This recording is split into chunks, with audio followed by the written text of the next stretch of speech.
In the first part of this experiment, we are determining the wavelength of the light from the LEDs that we're going to be using in the second part of the experiment. A lot of the setup here in front of me you'll see again. So I have right now an LED light that is connected by wires to a circuit. Okay, so this is basically the same circuit that you'll be using in the second part of the video. I'll talk more about the design of this in that video. But we've got a power source, and then we've got current coming to the LED.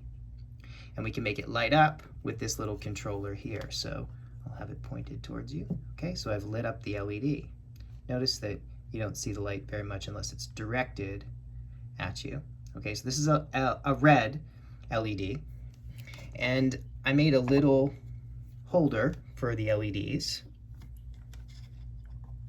so that I can shine them directly into this thing over here. And what that thing is a spectrometer.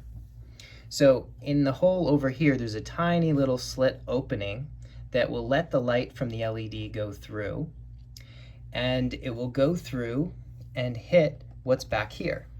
So let me peel that back so you can see. And what's back there is a little tiny fragment of a CD that is taped in front of a webcam, and the webcam is connected to the computer. So the CD acts as a diffraction grating. Just like you saw in last week's experiment, it spreads out the light. So the light coming from the LED gets spread out by the diffraction grating and goes into the webcam. And then we can bring it into the computer to analyze the spectrum. Okay, so let me show you this process a little bit more. So I'm using this software called Spectral Workbench. We don't need to log in right now. And you can see, maybe on the screen, a little tiny red dot peeking up there. Let me hold it better.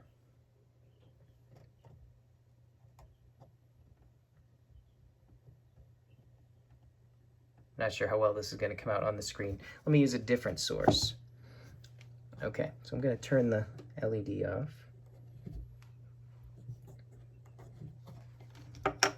I'll bring over my desk light. Okay, and you'll definitely see this spectrum from that. Okay, so you see this pattern of lines that's on the screen. That's what the web camera is seeing. So the light's coming from the light bulb. It's going into the little slit in front of the spectrometer, and then it's going through the diffraction grating, or the CD fragment, and the webcam is seeing this pattern of colors, right? That's the spectrum of this source.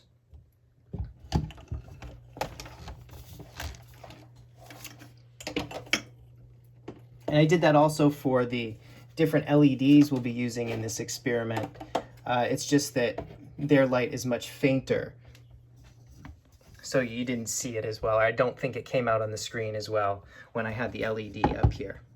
Okay, but once you have the spectrum recorded in here, you can make plots from it, and I'll show you what those plots look like. Okay, so I made a PowerPoint of the data that I collected from these LEDs, and I'll post this PowerPoint with the other information for this lab on LEDs. What we're looking at first is the spectrum from that light bulb.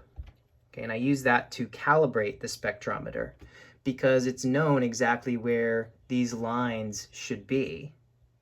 So once I tell the software where these lines are, then it can use that as the calibration for any source I want to put into the spectrometer. And so I did 4 LEDs. Okay, again, at the top, this is the light bulb. Then this is a blue LED, and you can see there's a peak for the blue LED. The red, green, and blue are the amounts that it was measuring kind of in each range of color. The black is sort of the average overall.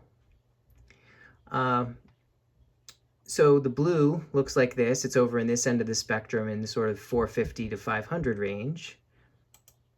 The green is between 500 and 550.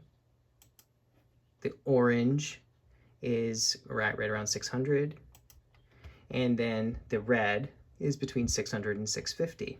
So you can see as we go from blue to green to orange to red, the wavelength of the light is moving higher and higher. And these plots give us information about the color of those LEDs. Not all red is created equal, not all green is created equal. If I had used a laser, a green laser like, this green laser here, right? That would have a much narrower spectrum than would an LED, or I would expect it to. So when you do the experiment and we're tying wavelength into the energy it takes to create that light, we need to keep in mind what these plots show us. And so the last slide is all of them together. You can see blue, green, orange, red, and I've labeled where the peak falls for each color. So the blue LED 471, green LED 528, orange 597, and red 626. So this is where the peak is for the peak wavelength for each of the different colors that we'll use in this experiment. All right, and in the next video, we'll light up each of these light bulbs and look at how much voltage it takes just in order to get that light to shine. And we'll see that there's a difference. And so that voltage depends on the color, which depends on the wavelength.